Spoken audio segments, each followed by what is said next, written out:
Mesdames et messieurs, bienvenue dans DBSKR News épisode 4. Aujourd'hui, préparez-vous à un épisode légendaire, un patch note dantesque, un tournoi explosif et des interviews qui claquent sa mère.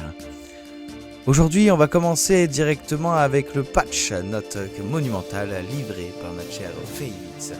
Un système de pain RP qui vous oblige presque à ramper si vos PV tombent bas, puisque un HUD rouge vient à se mettre en place. De nouvelles animations plus fluides pour vos attaques. Qu'est-ce que nous avons eu d'autre? Nous avons eu les corrections des mouvements en 2 temps et bugs de collision, ça y est. Un HUD et un chat enfin responsive et un grand nettoyage des crashs et des bugs qui faisaient que vos persos devenaient des pantins désarticulés. Enfin bref, grâce à Favix, DBSKR n'a jamais été aussi stable et vos combats n'ont jamais été aussi intenses, messieurs dames. Et en parlant de combat, d'ailleurs, justement, ce patch a pu tomber à pic car nous avons eu un tournoi monumental organisé par le légendaire Monsieur Cancer. Les combattants se sont affrontés comme des super soldats. Dairou a été le terrien au point d'acier qui est malheureusement tombé en 16e, enfin pas en 16e, en quart de finale. Monsieur Cancer, maître des quiz et du mind game, était là pour justement organiser ce grand tournoi. Et Reinhard Lanter qui a triomphé dans un final complètement explosif, un combat acharné que nous avons eu la chance de pouvoir couvrir grâce à Gilles Douche qui était présent sur le terrain. Ce tournoi en tout cas restera légendaire et rentrera dans la légende de DBSKR, ça c'est sûr messieurs dames. Ensuite, grâce à tout ça, comme je vous l'ai dit, Gilles Douche a pu couvrir cet événement et en couvrant cet événement, il a pu interviewer 2 personnes. La première personne n'est autre que Monsieur Cancer, ici présent, qui a pu présenter et montrer ses valeurs au niveau de cette interview pour ensuite laisser place à notre cher Reinhard Lanterne pour nous expliquer qu'est-ce qui a pu lui passer dans sa tête pendant cette victoire. Messieurs, dames, je vous laisse voir ça tous ensemble avec ces belles images et ensuite on se retrouvera juste après. Pas de souci. Alors Monsieur Cancer, bonsoir, je suis là du coup pour témoigner de ce premier Budokai Tenkaichi que nous pouvons couvrir depuis l'ouverture de l'entreprise SKR TV.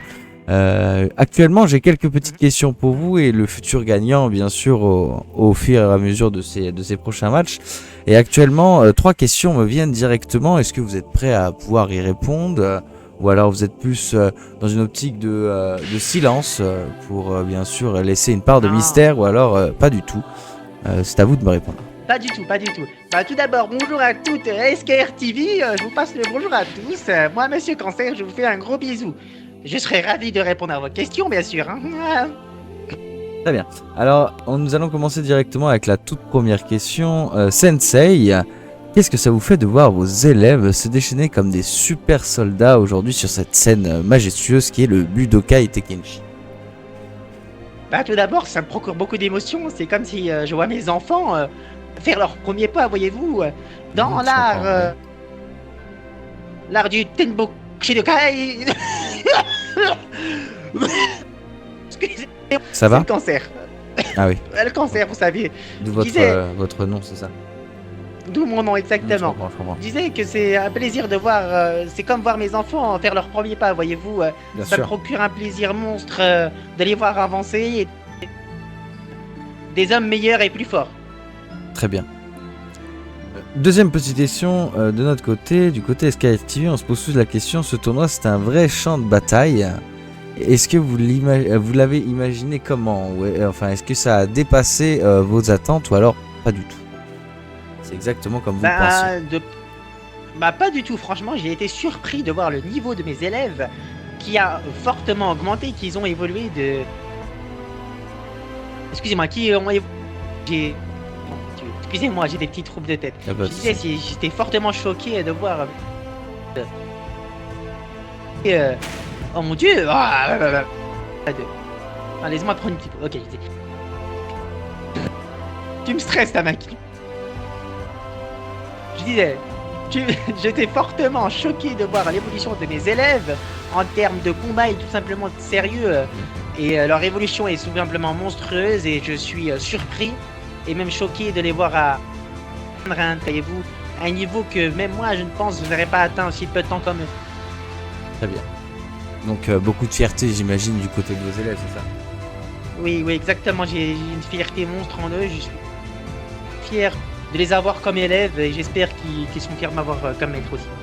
Alors, monsieur Cancer, de notre côté, chez SKR TV, on se pose une question bien précise. Entre tension, respect et grosse mandale dans la gueule, c'est quoi pour vous le vrai esprit du Budokai Tenkaichi?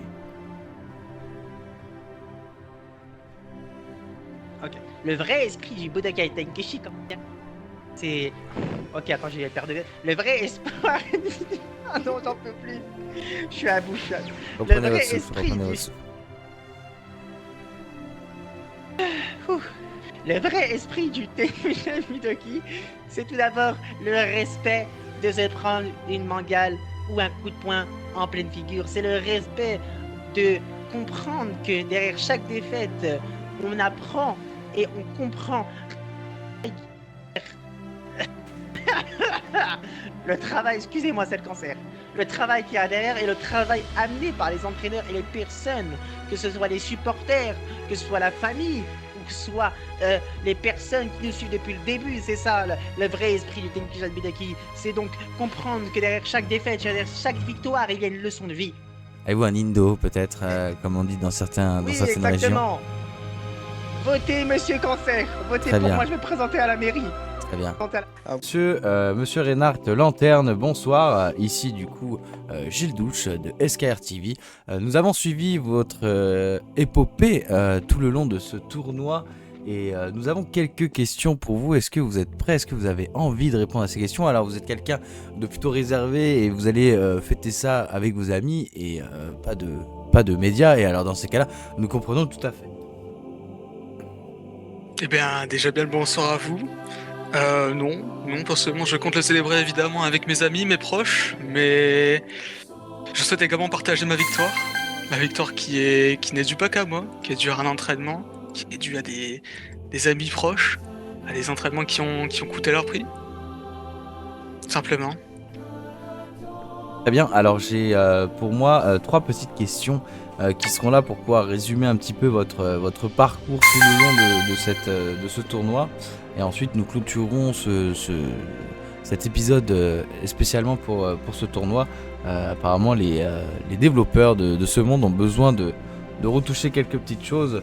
Donc nous allons devoir commencer à clôturer le portail. Alors tout de suite, première question, monsieur Lanterne. À quel moment vous vous êtes dit c'est bon, ce tournoi, il est pour moi? Je dirais au moment où j'ai affronté à peu près mes premiers combattants, j'ai regardé leur niveau, j'ai su que j'étais à la hauteur. Je me suis pas dit instantanément que j'avais gagné, mais je me suis jamais dit ça. Pendant tout le long du combat, j'ai eu confiance en moi, j'ai eu confiance en mes entraînements, en la sueur de mon front qui a coulé. Et ça a porté ses fruits. Lorsque mon dernier adversaire à la finale est tombé, j'étais excité de joie, si on peut dire. Franchement, je m'y attendais pas. Autant que vous, personnellement. Très bien, écoutez, je suis très heureux pour vous que ça s'est passé de cette façon de votre côté. Pour nous, ça a été quelque chose d'épique. Nous avons eu la chance d'avoir des enceintes juste à côté de nos oreilles qui nous mettaient de la musique très connue d'un monde qui se rapproche beaucoup du nôtre. Donc nous avons vécu la chose d'une manière plutôt ambiancée de notre côté. Mais par contre, j'ai une deuxième question pour vous, parce que de notre côté, nous n'avons pas vécu bien sûr de la même façon que vous. Mais cette deuxième question, vous allez la comprendre tout de suite.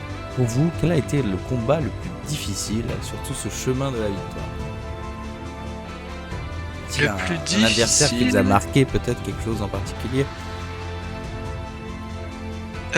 L'adversaire qui m'a le plus, on va dire, étonné et que j'ai eu franchement peur de la défaite, c'était Taki Lanterne, un de mes confrères. Lors de ce combat, j'ai bien failli trébucher, bien failli tomber, bien failli trépasser. J'ai perdu confiance lors d'un moment, mais j'ai su me reprendre assez vite, ce qui m'a conduit directement à ma victoire. Très bien. Nous allons pouvoir passer à la toute dernière question très rapidement. Vous allez voir, monsieur Lanterne. Pour vous, est-ce que vous avez eu un mental de super soldat ou alors un cerveau de stratège? Et surtout, qu'est-ce qui a fait la différence pour vous aujourd'hui? Aujourd'hui, je dirais plutôt que j'ai eu un mental de super soldat, comme vous dites. J'ai su me dépasser, me dépasser dans ma manière de penser, dans ma manière d'agir et surtout dans mes aptitudes physiques. Lors de ce combat, même de ce tournoi globalement, j'ai su me dépasser. J'ai appris, j'ai su me renouveler, inventer des stratèges, des techniques contre mes divers adversaires afin de les combattre de la meilleure des manières.